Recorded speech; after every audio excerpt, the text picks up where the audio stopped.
সৈকত হাসান, কোন দেশে যাও? কাতার। কাতারে। ফ্লাইট কবে? কালকে। আগামীকাল। আগামীকাল কয় তারিখ? 31 তারিখ। 31 তারিখ ডিসেম্বর 2024 সালের শেষ দিন। ফ্লাইট কয়টায়? বিকেল 5টা। 5:25। আচ্ছা, ঢাকা থেকে যাবা কোথায়?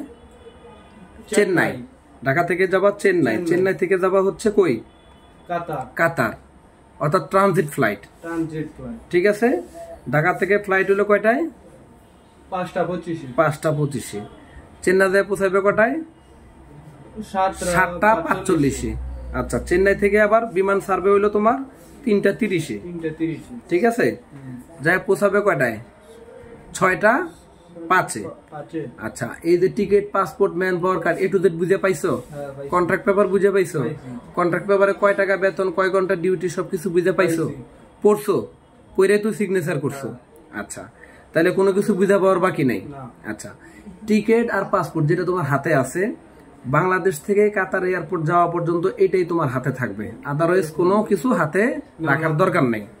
বাদ বাকি যে সমস্ত পোশাক আশাক আছে, আনুষঙ্গিক যদি কোনো কাগজপত্র তোমার থাকে, ওগুলো ব্যাগে নিয়ে নিবা, হাতে শুধু এইটা রাখবা। এয়ারপোর্টে যখন ঢুকবা এটা দেখায় ঢুকবা, ইমিগ্রেশন যখন পার হবা এটা দেখায় ঢুকবা, যখন তোমার বোর্ডিং পাস নেওয়ার জন্য সিরিয়ালে দাঁড়াবা ডেস্কে, তখনই এটা শো করবা। কাতার থেকে যখন এয়ারপোর্টে বের হওয়া, এয়ারপোর্ট থেকে বের হওয়া, তখন এইটাই কাউন্টারে দেখবে, অর্থাৎ টোটাল রাস্তাটা তোমার এইটাই সাথে থাকবে, এইটাই বের হবে। আর এর আগে বিদেশ গেছিলা কখনো? প্রথম। বিদেশ কিন্তু অনেক কষ্ট, জানো? কি কি কষ্ট? নিজের রান্না করে খাইতে হয়, কোম্পানির কাজ করতে হয়, ওভারটাইম করতে হয়, নিজের কাপড় চোপড় নিজের ধুইতে হয়, এগুলো সব নিজের করতে হয়। তারপর হইলো কোম্পানির কাজ করতে হয়, বাজার করতে হয়, নিজের খাইতে হয়। তারপরে বাড়ি থেকে অনেকে ফোন দিলে কথা বলতে হয়, তাই না? বিদেশে কাজ না করলে কেউ পয়সা দিবে? দেশে কেউ পয়সা দিছে কাজ না করলে? কাজ করলে পয়সা দিবে। কোম্পানি তোমার এদের রোজগার করায়া ওইখান থেকে সামান্য একটা লভ্যাংশ তোমারে দিবে। বসায় রেখে কেউ কেউরে বেতন দেয় না, তোমারও দিবে না। যারা বিদেশে যায় কেউরই বসায় রেখে কেউ বেতন দেয় না, বাংলাদেশেও দেয় না। দেয়? কোন কোম্পানি বসায় রেখে বেতন দেয়? তাইলে বিদেশটা কঠিন জায়গা, পরিশ্রমের জায়গা। পরিশ্রম করলে জীবনে কিছু করতে পারবা। টাকা পয়সা খরচ করে বিদেশ যেতেছে, বাবা আশা করে পাঠাইতেছে, 2 পয়সা রোজগার করবা, ভালো থাকবা, পরিবারে ভালো রাখবা, এই জন্য, তাই না? সুতরাং পরিশ্রমটা আগে। পুরুষ হয়ে জন্ম নিছো, যত পরিশ্রম করবা সফলতা তত কাছে আসবে, আর পরিশ্রমটা যত ভয় পাবা সফলতা তত দূরে। মনে থাকবে কথাগুলো?